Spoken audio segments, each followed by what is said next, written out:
Magandang tanghali po sa lahat. Luzon, Visayas, Mindanao, kung saan kayong dako ng mundo po, tayo nagbabalik dito sa aking munting channel, Samuel Soriano TV29, para mag-discuss ulit ng another coins. At ito po ay ating hilig, mangulikta ng barya. Kaya ako tayo nandito, nagsiseling ng kanilang mga halaga. Ayan, nabubulol na. Ayan, at isa po tayong kolektor. Ayan po. Magandang tanghali po sa lahat ng aking mga subscriber kung saan kayong dako ng mundo po. Maraming salamat po sa lahat ng aking mga subscriber. Thank you so much.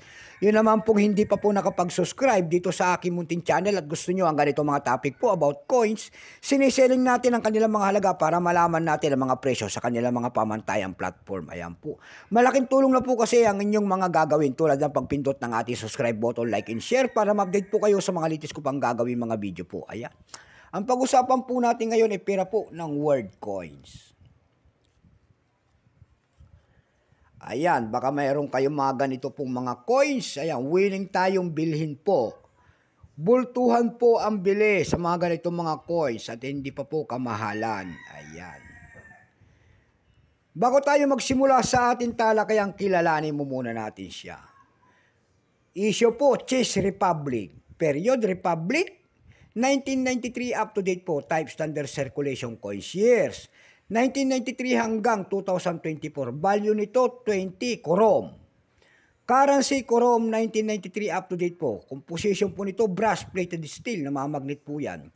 May bigat po itong 8.99 grams. May haba pong 26 mm. May kapal po naman itong 2.55 mm. Hugis po, ayan, thread, diagonal, 13-sided. Orientation niya, middle alignment. Number M-2448. Reference number KM-5. Ito pong year 2012 na ginawa ng Chess Republic. Ito po ay dalawang variety. May proof po ito. Ayan.